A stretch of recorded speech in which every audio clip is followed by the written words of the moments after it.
प्यारे बच्चों नमस्कार। मैं कृष्णकांत त्रिपाठी अपने चैनल में आपका स्वागत कर रहा हूं। कक्षा 10 गणित में हम लोगों ने प्रश्नावली 3.5 पूरी कर ली है। अब देखते हैं प्रश्नावली 3.6। निम्न समीकरणों के युग्मों को रैखिक समीकरणों के युग्मों में बदल करके हल कीजिए। जिसका पहला पार्ट है 1/2x 1/3y = 2, फिर 1/3x 1/2y = 13/6। तो इनको रैखिक समीकरणों में बदलना है। तो समीकरण 1 को पहले बदल लेते हैं। समीकरण 1 में क्या करो, 2 और 3 का एलसीएम 6 होता है। में 1 व 2 में दोनों जगह 2 3 है तो 6 एलसीएम होगा। 6 का गुणा करने पर गुणा क्यों किया? क्योंकि नीचे वाली संख्याएं कट के ऊपर आ जाएंगी। तो 6 का जब गुणा करेंगे तो 6/2x हो जाएगा। यहाँ 6/3y हो जाएगा बराबर 6 दूनी 12 हो जाएगा। अब इसको काट दो, 2 तिया 6, 3 दूनी 6। तो क्या ये हो गया 3/x धन 2/y बराबर 12।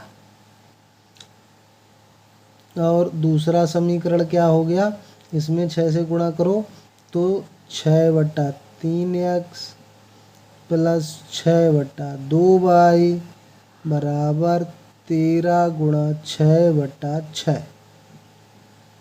तो ये 3 दूना 6, यानी कि ये 2/x प्लस 2 तिया 6 3/y बराबर 13।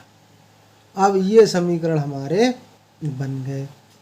अब इनको हम डाल लेते हैं 3 और 4। अभी रैखिक समीकरण नहीं बने क्योंकि x y अपान में है, घात -1 है।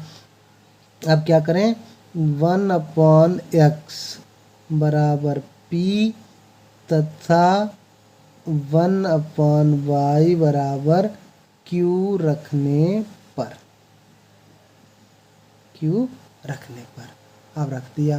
तो देखो 3 और इंटू 1/x है ना, तो 3 और 1/x की जगह क्या हो जाएगा p, 2 फिर 1/y समझ लो तो उसका q बराबर 12।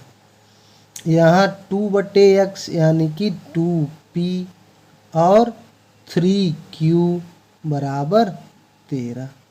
ये हो गया हमारा। अब क्या करना है, इनको चाहे जिस विधि से हल कर दीजिए आप। बज्र गुणन विधि से हल करना चाहें, प्रतिस्थापन विधि से हल करना चाहें या विलोपन विधि से हल करना चाहें। तो बज्र गुणन विधि मुझे तो बहुत सूटेबल लगती है कि बहुत जल्दी मान आ जाता है। सीधे एक बार में रखो वज्र गुणन विधि से। वज्र गुणन विधि से क्या करेंगे, p अपान लेंगे। p अपान लिया तो p के गुणांक छोड़ेंगे। 13 दूनी 26 माइनस 12 तिया 36 बराबर, फिर q लेंगे तो q के गुणांक छोड़ेंगे और आगे से लेंगे। 12 दूनी 24 माइनस 13 तिया 39 बराबर। और हमने बताया था कि जब बराबर लगा हो तो -1 ले लेना। -1/3 तिया 9 माइनस 2 दूना 4। तो ये हो गया हमारा।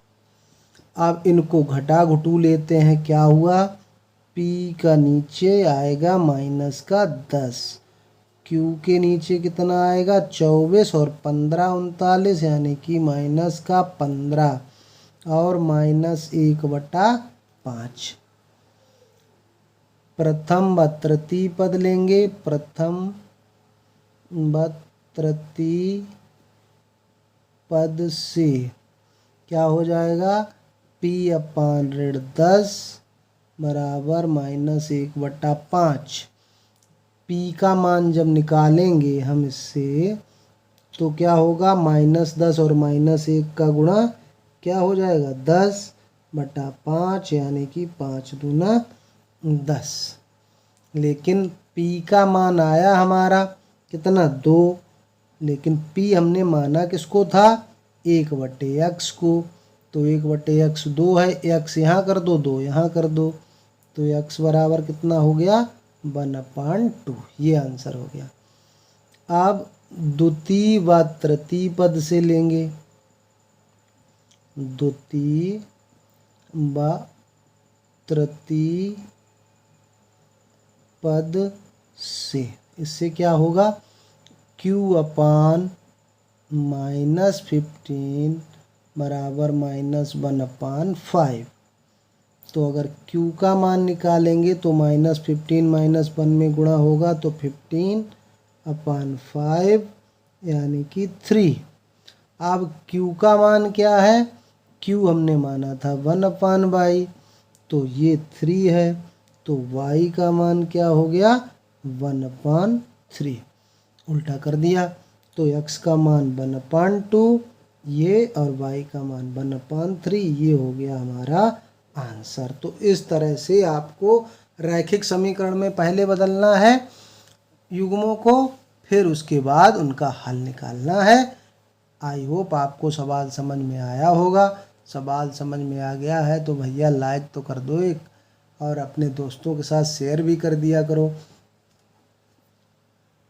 अब फर्स्ट का सेकेंड पार्ट ये लिखा हुआ है, इसमें रूट में लिखे हुए हैं, तो क्या कोई दिक्कत वाली बात नहीं। जैसे 2 है और इसके साथ 1/√x लिख दिया हमने, 3 है फिर इसके साथ हमने 1/√y लिख दिया बराबर 2। और इस समीकरण को कैसे लिख देंगे 4 × 1/√x -9/1/√y बराबर -1। अब ये दोनों समीकरण हमारे बदल गए। अब इसमें हम लोग क्या करेंगे, फिर वही रैखिक बनाने के लिए 1/√x बराबर p तथा 1/√y बराबर q रख देंगे। तो अब 2 और 1/√x की जगह p + 3q बराबर 2, ये 4p - 9q बराबर -1। अब इसमें दूसरी विधि का प्रयोग कर लीजिए, सारी विधियां रिवीजन हो जाएंगी आपकी। अब चाहे आप इसका गुणांक बराबर कर लीजिए p का, चाहे q का गुणांक बराबर कर लीजिए। अब ये समीकरण मान लो 1 और 2 आ गए आपके, तो समीकरण 1 में 3 से गुणा कर लो। समीकरण 1 में 3 से गुणा करके, और ये माइनस का 9 वो प्लस का 9 हो जाएगा, तो क्या करेंगे विपरीत चिन्ह है जोड़ने पर। समीकरण 2 को जोड़ने पर, अब विलोपन विधि बता रहे हैं, तो ऊपर हमने 3 से गुणा किया तो 6p हो गया, 9q हो गया बराबर 3 दूना 6। ये ऐसा ही रहेगा 4p 9q बराबर -1। अब आपने ये देखा कि दोनों विपरीत चिन्ह के हैं, तो हमने ऊपर ही लिख दिया है जोड़ने पर। 6 4 कितना हुआ 10p, और 6 से 1 चला गया क्योंकि माइनस का है 5, तो p का मान हमारा आ गया 5/10, यानी कि 5 एकम 5, 5 दूना 10, 1/2।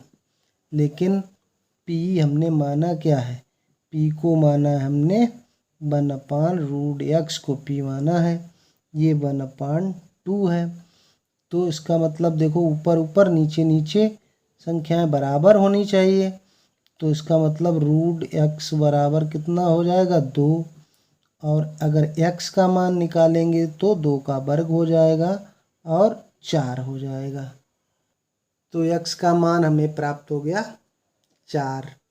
अब जो p का मान निकला है, p का मान समीकरण 1 में रखने पर, अब समीकरण 1 हमारा क्या था, ये 2p + 3q बराबर 2, 2p + 3q बराबर 2। p का मान निकला था 1/2, तो p × 1/2 + 3q बराबर 2, 2 2 कैंसिल, इससे आ गया 3q बराबर 1 बचा ये, और उधर 2 है तो 1 उधर जाएगा माइनस हो जाएगा, तो ये हो गया।